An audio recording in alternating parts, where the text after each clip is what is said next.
Irmãos e irmãs, boa noite. Que juventude bonita essa. Saudade dessa época. A gente ainda pode participar, assim, depois dos... Pode, né? Pode. Muito bem. Vamos estudar, então? Vamos estudar a respeito do Novo Testamento. Quem aqui já leu o Novo Testamento? Muito bem. Na verdade, quando estudamos o Evangelho segundo o Espiritismo, estudamos boa parte do Novo Testamento. Jovens, imaginem que vocês estão matriculados em uma escola. E essa é a única escola da cidade, não tem outra. E, de repente, essa escola tem um professor diferente. Esse professor tem um carisma. Ele traz uma mensagem diferente, cativante. Ele te ensina como se relacionar bem com as pessoas na prática, como melhorar a sua autoestima, como se relacionar com um ser superior e supremo, como aplacar as tempestades do dia a dia, como prosperar até multiplicando pães e peixes. Mas acontece que no auge dessas aulas, que são ampliadas para milhares de pessoas e para outras regiões, de repente, esse professor é perseguido, humilhado e crucificado. E vocês, os alunos, não ficam perdidos, mas ficam com medo. E querem levar para as outras pessoas todas as lições que esse professor ensinou para vocês. O que é que vocês fariam? Escreveriam? Viajariam para levar essa boa nova? Escreveriam, mas poucas pessoas sabem ler e escrever. Mesmo assim, registrariam essas informações. Só que da turma toda dessa sala, dessa escola, a maioria também é perseguida e morre. E aí? Poucos sobram. Então se passam aí 20 anos depois que esse professor é crucificado, ele ressuscita, ele volta, ele passa mensagens e ele continua com vocês, alunos. Mas o tempo passa e vocês percebem que as outras pessoas precisam acessar essas informações. Mas acontece que o prefeito da cidade e até outras pessoas têm medo dessas mensagens, dessa boa nova. E aí? Boa parte da história vocês já sabem, né? Até mesmo uma pessoa muito importante dessa cidade, a mesma que perseguiu a muitos, de repente, a caminho, na estrada de Damasco, surge uma luz forte, ele cai do cavalo e quase tudo muda. Vamos ver como isso acontece? Viajem comigo agora, nessa trajetória, para entendermos o que é que acontece nesse Novo Testamento, nessa Boa Nova. E quais as mensagens de cada uma dessas etapas. Vamos lá? Pode passar, Paulinho. O cenário, é claro, é o cenário da Bíblia. Mais especificamente no Novo Testamento. Pode passar. Muito bem. Esse jovem que falo é Paulo. E o cenário acontece mais ou menos aqui nessa região. Olha ali. Na Capadócia, hoje, atual, Turquia. Né? Então, aqui nessas cidades, nós temos ali que Paulo faz várias viagens para levar justamente essas informações. Esses registros, esses documentos que foram organizados, teoricamente, por Mateus, Marcos, Lucas e João. Mas com as perseguições, os documentos começam a sumir. E Paulo começa a fazer viagens para falar sobre essas informações, sobre essa boa nova. Então, ele faz várias viagens. Faz a primeira, pode passar. faz a segunda. Olha só, interessante que quem aqui conhece a Turquia? Quando tiverem a oportunidade, conheça aquela região. Ele faz uma primeira viagem, faz uma segunda viagem, não é suficiente, ele tem que fazer uma terceira viagem. E é nessas viagens, sendo perseguido às vezes, sendo preso, que ele começa a registrar diversas informações. Pode passar. Ali também, observem aquela região ali de Éfeso. É nessa região que os estudos dizem que João levou Maria. Então, Maria morava ali, tanto na primeira, na segunda e na terceira viagem. Paulo sempre passa ali por Éfeso. Vamos lá? Pode passar. Para lembrar vocês a respeito dessas perseguições, os irmãos estão lembrados que elas começam ali com o incêndio de Roma, né? Nero incendiando Roma, 64 anos depois de Cristo. E aí começam as perseguições. Eu estou falando de perseguições e mortes de milhares e milhares de pessoas que se diziam cristãs, seguidora, né, dessa nova mensagem. Pode passar. E em Milão, aproximadamente 313 depois de Cristo, com Constantino sendo o imperador romano, ele emite um documento e cessam então essas perseguições. Pode passar. A partir daí, então, cessadas essas perseguições, o Papa começa a organizar todos esses documentos, né, em um só, chamado de Vulgata Latina, que é organizada por São Jerônimo, juntamente com Santa Paula, mas é João Crisóstomo que faz a tradução desses documentos, lá em Bizâncio, na Grécia, faz a tradução desses documentos ali do grego, koiné, para o latim, para que todas as pessoas pudessem ter acesso a toda essa documentação, que é aquilo que nós chamamos hoje de Bíblia, ok? Em síntese, então, o Novo Testamento, que é aquilo que nós chamamos de a segunda parte, ele é dividido em 4 grandes partes. Os evangelhos, né, de Mateus, Marcos, Lucas e João, coloquei João ali porque Mateus, Marcos e Lucas são os evangelhos sinóticos, os Atos dos Apóstolos, as epístolas ou as cartas, né, as de Paulo e também as de Tiago, Pedro, João e Judas, e o 4º livro, que é o livro de Apocalipse. Então, Paulo faz ali, ó, várias, não é? Pode passar? Essas 4 partes do Novo Testamento começaram a ser organizadas mais ou menos em 396, onde lá no concílio de Hipona eles separaram então os apócrifos daqueles canônicos, ou seja, os livros que fariam parte da Vulgata Latina. O que tem então nessa primeira parte dos evangelhos, desses 4 livros? A vida de Jesus, os ensinamentos, toda a genealogia, né? Então, Emídia organizou no livro Tratado dos Evangelhos, tem ali na livraria. Quem aqui tem o Tratado dos Evangelhos?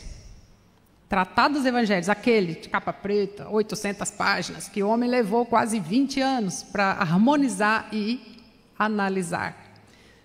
Estudem depois. Então, o que aconteceu com Jesus? Então, separaram. A igreja, na época, separou esses documentos. Pode passar? Fabrício? Vamos lá. Em síntese, o que tem ali nos evangelhos de Mateus? Jesus é o Messias prometido, quais são os seus ensinos, quais as profecias judaicas. E os irmãos podem perceber que Mateus, né, isso aí já é o assunto para uma outra palestra, ele é bem detalhista. Marcos narra também a vida de Jesus, mas tem foco nas ações e nos milagres, né? Qual é o poder que aquele Cristo tem perante a comunidade. E Lucas, né, Jesus é o Salvador, ele fala muito a respeito também das curas e dos milagres feitos por Jesus e o quanto a misericórdia divina é importante. João, um pouco mais, né, amoroso e romântico, evidencia a divindade de Jesus, o chamado de Jesus para a fé divina e para a vida eterna. Ok? Pode passar. Eu costumo separar essas partes como a parte dos evangelhos, como se fosse a vida de Jesus, mas a parte teórica do evangelho. Acontece que em Atos dos Apóstolos, há estudos que dizem que foi Lucas quem escreveu, ali sim é a prática.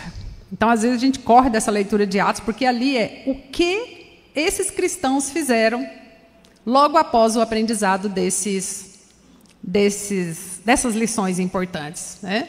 Então, quais foram as missões desses apóstolos, né? Pedro e Paulo, o que é que eles fizeram? E como os primeiros cristãos se institucionalizaram enquanto uma entidade, porque isso não existia na época, tudo era muito organizado pelos judeus, mas e o cristianismo? Como foram esses primeiros movimentos para levar essa boa nova a todas as regiões em plena perseguição? Ok? Pode passar. É em Atos que a expansão do cristianismo acontece e quais os protocolos que começam a ser implantados. Mas não havia protocolo nenhum, era tudo muito livre, era em catacumbas, né? Eram em locais escondidos, então não era fácil. Aí entra a terceira parte. Pode passar. Os protocolos. Como essa igreja vai se organizar? Como serão essas reuniões? Porque naquela época não era assim tão organizadinho dentro dos protocolos, né? Cumprimentar, fazer uma oração, um estudo, terminar com uma oração, quem entra, quem não entra, como é que acontece? Não era assim tão organizado, gente. Então, é justamente ali, naquelas viagens, que Paulo percebe que os encontros dos cristãos não estão devidamente organizados. Então, ele começa, como bom romano que era, né, participante, um servidor público, ele começa a organizar tudo isso em uma espécie de protocolos. Pode passar? Então, ele escreve cartas, porque, gente, como é que eram essas viagens? Não eram fáceis, né? Então, ele precisa dessas cartas para que ele esteja presente por meio da escrita. Então, ele escreve cartas aos romanos, né? Na verdade, a cronologia aí, se fôssemos organizar, o primeiro documento do Novo Testamento seria a carta de Paulo aos Tessalonicenses, né? Por volta de 50 ali depois de Cristo. Então, mas depois a igreja reorganizou e colocou Mateus, Marcos, Lucas e João. Então, lá em Romanos, Paulo explica um plano de salvação pela fé e justiça de Deus, porque existia ali um conflito, né, entre judeus e gentios. Aí ele escreve carta aos Coríntios, primeira carta, segunda carta. Então, ele vai estabelecendo protocolos. Então, ele escreve sobre moralidade, ele escreve sobre o amor. Todos conhecem, né, as palavras de Paulo a respeito do amor. Ele escreve a respeito das relações também, melhor casado que abrasar. Ele fala também que a mulher não deveria falar, por essa parte eu vou pular, né? Então, assim, são os critérios que ele estabelece conforme a cultura da época. Gálatas também, ele afirma a salvação pela fé e não pela lei, né? Fazendo um novo compromisso com o evangelho da graça, né? E não só o evangelho, e não só a fé pela lei, né, do Antigo Testamento. Escreve também carta aos Éfesos, aquele local que eu falei para vocês, como essa igreja deve se organizar e como essas informações devem ser tratadas ali dentro com aquelas pessoas. E em Filipenses, né, vocês lerem, vocês vão perceber, né, carta de alegria, gratidão, pessoas muito sofridas, mas ao mesmo tempo um povo muito alegre. Então ele vai organizando ali, dando dicas de convivência e de cristandade para aqueles grupos. Ok? Pode passar. Aos Colossenses também, sempre levando a mensagem de que a salvação é por meio de Cristo, é por meio de Jesus, porque existia uma visão de que os judeus já eram um povo escolhido e que somente eles poderiam ser salvos. Então, a mensagem do Cristo é aquela mensagem levada por Paulo de que por meio de Cristo, nós podemos ser, entre aspas, que era colocado, podemos ser salvos. Então, principalmente a frase de Jesus. Conhecereis a verdade vos libertará. Então, ele vai retrazendo tudo isso para que as pessoas possam se firmar no cristianismo para uma nova vivência, uma nova forma de viver diante do sofrimento. Então, ele escreve aos Tessalonicenses, como eu disse, foi a primeira, né, se a gente fizer uma ordem cronológica. Então, ele encoraja as pessoas justamente por estarem no momento de perseguição, momento de luta. O próprio Paulo foi perseguido o tempo todo, né?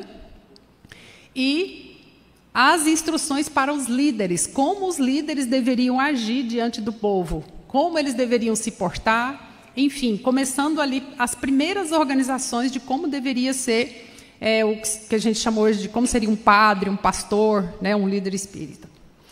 E cartas a Timóteo também, chamando para a fidelidade, porque muitos documentos foram queimados, porque às vezes as pessoas ficavam com medo da morte e elas entregavam, né, escritos, documentos, registros que foram feitos na época. Então, o que chegou até nós, os historiadores dizem que é assim, 1/10 de tudo que foi produzido naquela época. Timóteo, Tito também, sobre liderança, Filemon, para perdoar e receber um escravo fugitivo. Então, era o cotidiano daquele momento. Pode passar. E outras cartas também. Alguns estudiosos dizem que a carta aos Hebreus talvez não tenha sido Paulo, porque ela tem uma linguagem totalmente diferente, né? Há suspeitas de que foi Maria quem escreveu. Então, assim, Maria viveu até os 94, 95 anos, né? Então, viveu muito, justamente ali. Então, naquela época não havia muitos registros do que a mulher falava, escrevia ou fazia, mas provavelmente ela teve uma liderança ali nesse momento, né? As de Tiago também, né? A fé viva, as boas obras, a justiça na prática, tudo isso contextualizado com as pessoas que estavam ali vivendo. As de Pedro, né? Que encorajando os cristãos perseguidos. Percebam que em cada momento histórico tem as suas cartas. Então, se vocês pegarem todas elas e reorganizarem assim por período histórico, vocês vão perceber que os problemas são mais ou menos parecidos nas primeiras cartas. E João sempre falando de amor, da verdade, da fé, né, de Cristo como uma divindade. Mas também João advertindo contra os falsos ensinamentos, porque como todo grupo que surge inicialmente, né, tem os dissidentes, e nós vamos falar sobre isso. E a outra de João também, que ensina a humildade, e a de Judas, não Judas Iscariotes, que também traz a visão de um Cristo um pouco mais humano. Pode passar? Então, aí vem o quarto livro. Existiam muitos depoimentos, né, de visões, mas Paulo se retira, então, João se retira, então, lá para a ilha de Patmos e começa a registrar todas essas visões. E nós temos aí o livro chamado livro profético, que é o livro de Apocalipse. Ou seja, que os problemas virão, os conflitos virão, o sofrimento virá, mas a vitória em Cristo é certa. Essa é a ideia do Apocalipse, que muita gente, né, como eu que lia a Bíblia de Gênesis até Apocalipse, quando chegava em Apocalipse, chegava para lá assim, foi a parte que eu demorei mais a ler, porque assim, visões de dragões, de espadas, então eu fiquei muito assustada, mas mesmo assim eu segui o compromisso de ler até o fim. Pode passar. Então, só para sintetizar para vocês, coloquei lá no começo, coloquei de novo agora. Está claro, então, as divisões do Novo Testamento? Gente, na verdade, para que serve entender essas divisões? Jesus não é o nosso modelo, guia e mestre? Então, nós precisamos entender como o Cristo é retratado nesses documentos. Então, nós precisamos sempre fazer estudos e trazer para perto de nós algumas reflexões e levarmos para a nossa vida prática. Mas então, para Paulo não foi nada fácil, pode passar.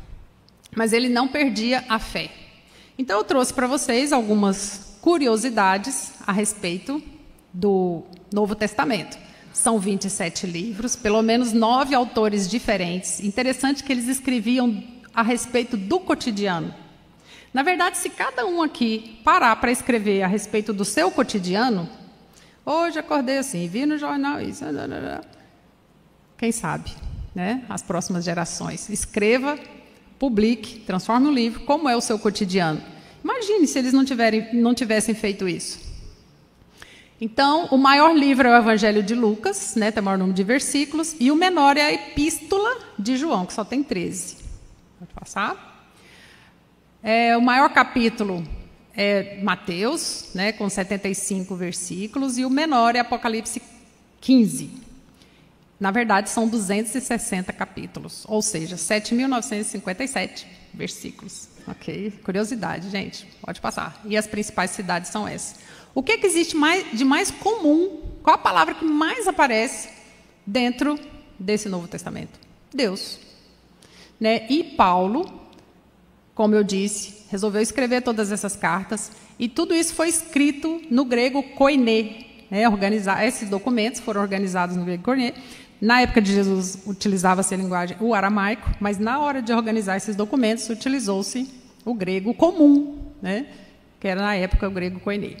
Muito bem, ok? Pode passar. Existem alguns debates calorosos, né, que são citados, né? Separei só 3, são muitos, mas separei 3. O primeiro deles, que existiu na época e que talvez tenha sido muito importante para a definição do que seria evangélico canônico ou apócrifo. O primeiro deles é se Jesus é Deus ou não. E Constantino resolveu isso lá no Concílio de Nicéia. Por quê? Porque lá em Alexandria, né, começou no Egito essa discussão. Gente, o Egito naquela época seria mais ou menos como Harvard hoje, né? Então era lá que existiam os maiores estudos. A Grécia era mais a questão filosófica, mas era no Egito que as famílias enviavam os filhos para o estudo. Então o bispo Alexandre, juntamente com seu auxiliar Atanásio, eles pegaram uma frase lá que disse assim: Jesus disse, eu e o Pai somos um. E se eu e o Pai somos um, então Jesus é Deus. Só que o Ário e seu grupo, ele dizia o seguinte: olha, tem também alguns momentos que Jesus fala o Pai é maior que eu. Aliás, Jesus chamava Deus de Pai. Então, Jesus não é Deus. Deus primeiro, Jesus depois. Jesus é o Filho. Então, toda essa discussão mexia com muitos textos. E aí, então, a maior discussão aconteceu quando João Crisóstomo foi traduzir do grego para o latim. E aí? É Deus ou não é? Então, os textos foram revistos, eles sentaram lá um mês em Nicéia para poder reorganizar esses textos. Então, São Jerônimo e Santa Paula começaram a organizar essa Vulgata Latina a partir das traduções. Só que é o seguinte, se Jesus é Deus, Maria é mãe de Deus, certo? Se Maria é mãe de Deus, então Maria também tem a sua divindade. E aí, então, um grupo ficou destacando Maria como divindade e outro destacando Jesus como não divindade. E aí acabou que toda essa discussão gerou um rompimento entre Oriente e Ocidente. E João Crisóstomo participou de tudo isso nesse momento, e vocês vão perceber isso no livro A Guardiã da Basílica. Então, para um período naquela época onde a mulher não tinha destaque, colocar uma mulher como destaque máximo gerava realmente muitos conflitos. Então, acabou que ficou Oriente e Ocidente, a Igreja Católica Apostólica Romana e também a ortodoxa, que não considera Maria como uma divindade. Esse foi eu ia falar o nome treta aqui, mas não é um termo adequado. Esse foi o conflito que aconteceu na época. Então, a outra é a palavra reencarnação. Lá no Concílio Ecumênico de Constantinopla, então, Ário e muitos outros eram reencarnacionistas. Então, lá no Concílio Ecumênico de Constantinopla, reorganizaram o texto, né, mas deixaram ali a parte de Nicodemos, né, nascer de novo.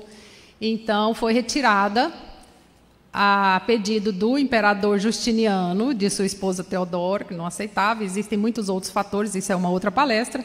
Então, foi retirada a palavra reencarnação enquanto retorno dos evangelhos. Isso os irmãos já sabem. Mas existem aparentes paradoxos no Novo Testamento.